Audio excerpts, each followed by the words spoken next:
My name is Warren H. Stewart Sr. Let me see if I can pull my glasses down on my nose to model the Honorable Calvin C. Goode in countless public and private meetings. I hope I can see what I've written with my glasses. The Honorable Calvin C. Goode served the Valley of the Sun before he became the longest serving Phoenix City Council person, during his tenure, and after he retired from the council. He was an education administrator in the Phoenix Union High School District for years. Mr. Goode was an unwavering community leader, highly respected across racial, professional, political, and religious lines. He was a longtime member of the historic Tanner Chapel African Methodist Episcopal Church in downtown Phoenix. As a civil rights advocate, he stood up for the impoverished, the young, the disadvantaged, African Americans, and other people of color.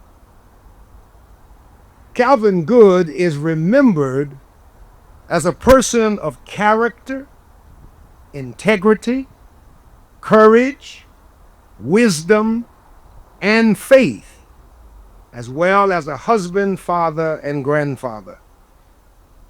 One of his major causes while on the Phoenix City Council and after his retirement was his advocacy for affordable housing.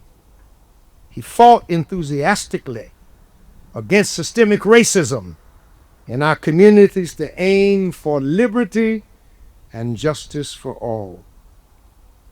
Mr. Goode exemplified all of Valley leadership's principles of doing with excellence. He fought with others to move the Phoenix City Council from an at-large election to a district election so that every district would elect a city council person who represented their specific district's needs as well as the needs of the entire city. Team mindset. Please join me in welcoming to the stage Mr. Goode's sons, Vernon, Gerald, and Randy Goode, who are accepting the award on Mr. Goode's behalf.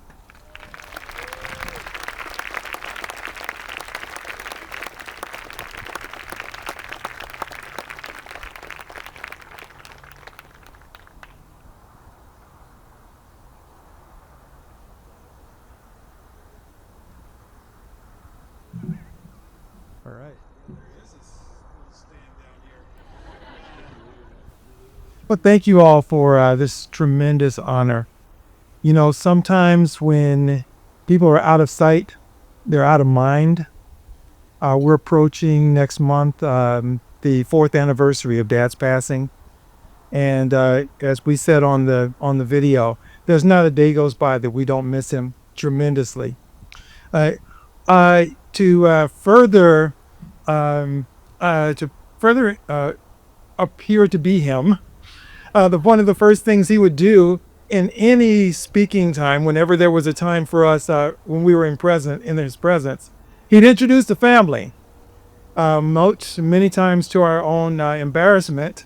But we do have family here, so I wanted to have them stand. I see Jelani and Joshua and Natalie, and we also have my lovely wife Zena, Rachel, Janae, Jatira. All right.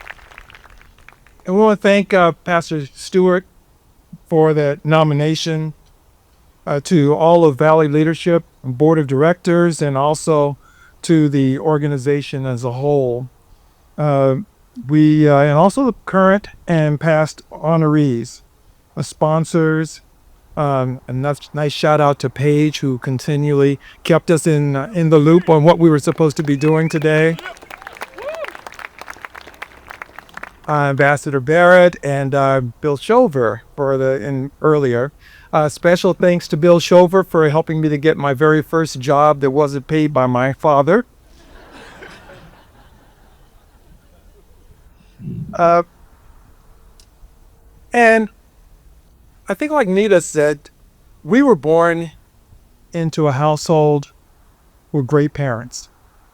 So I can't tell you the blessing that that was, and to have had a front row seat in watching the things that Dad did. When they talked about him being a servant leader, that was exactly what he was, and we're so proud to have seen that. And when I say that, when we talk about that principle of equity, we would be sitting in our living room.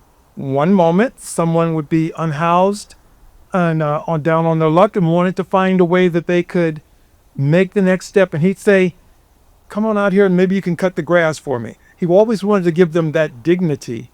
He believed that no matter what you are and who you are and what station you were in life, you still had that ability to lead in wherever you are and whatever you were doing. The next moment, be a dignitary from another nation, but it didn't matter because what he looked at was how he could serve people. And so being a servant leader, focus on community, totally focus on equity, partnering with others, it's really a blessing for us to stand here to receive this award on his behalf. I'm not often speechless, but this was important for us, and to be the very first to be honored from heaven, we're even more appreciative. So thank you to you all for that. I know my brothers have anything to say. They asked it this morning or a few days ago. The question came up, well, what should we say? And I kind of said, well, we kind of said everything on the video. But if they want to say anything, we can certainly do that. I'll say a couple words. My dad, if he were here now, he'd be, 97 years old? And so, if he were here to give this speech, he'd say, "I'm Calvin C. Goode, and I'm 97 years old. I know I don't look it." So that's how he would always open up a speech. But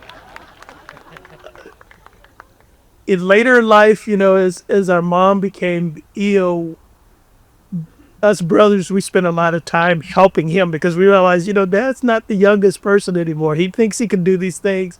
He'd still challenge us to foot races. I'm like, "Dad, you're 90 years old, He thought he was pretty fast back in his day. He'd always tell us stories of his skills. But as he got older and Mom became ill, and she passed in 2015. So at that point, we made a conscious decision to focus on him and the things he wanted to do and what he wanted to do with the community.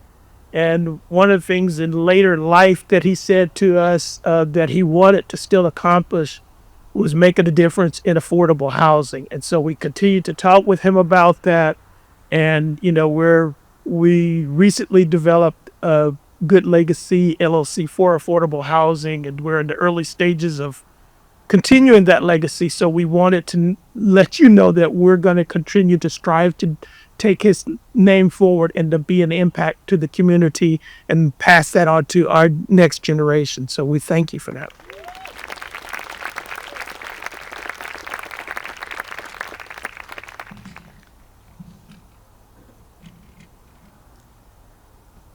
So, excuse my voice, I'm a little hoarse, but one of my dad's favorite Bible verses was found in Matthew 25, where it says, "For I was hungry, and you gave me something to eat. I was thirsty, and you gave me something to drink. I was a stranger, and you invited me in. I needed clothes, and you clothed me. I was sick, and you looked after me. I was in prison, and you came to visit me." So our dad embodied those verses throughout his life, in both inside and outside of government and policy and in practice. He was once asked in an interview how he wanted to be remembered, and he simply said, "Remember me as a person who tried to do the best thing for people. And if he was here tonight, I believe he would challenge all of us to do the same in whatever sphere of influence that you may have. And again, we thank you for this recognition, and we hope that his legacy continues to inspire all of us to do what we can. Thanks.